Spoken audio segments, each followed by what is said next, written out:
ஒரு கப் ரவை இருந்தாலே போதும். ஈஸியான இந்த மொறு ஸ்நாக்ஸை 10 நிமிஷத்தில் செஞ்சிடலாம் அக்கா. வாங்க வீடியோக்குள்ளே போகலாம்.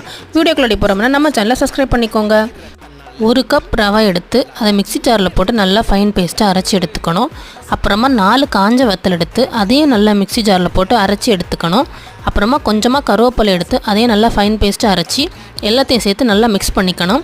அப்புறமா தேவையான உப்பும் சேர்த்து எல்லாம் நல்லா மிக்ஸ் பண்ணிக்கணும். அப்புறமா கொஞ்சமாக தண்ணி ஆட் பண்ணி சப்பாத்தி மாவு பதத்துக்கு நல்லா பிசைஞ்சு எடுத்துக்கணும். பிசைஞ்சதுக்கப்புறமா கொதிக்கிற எண்ணெயை ஒரு ஸ்பூன் எடுத்து இந்த மாவில் ஆட் பண்ணிக்கணும்.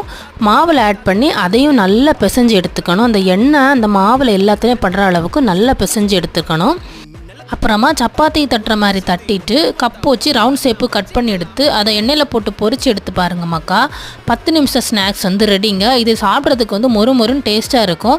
ஈவினிங் ஸ்நாக்ஸு கூட சாப்பிட்றதுக்கு ரொம்பவே சுவையாக இருக்குங்க. நீங்களும் ட்ரை பண்ணி பார்த்துக்கு கமெண்ட் பண்ணுங்கள். பா.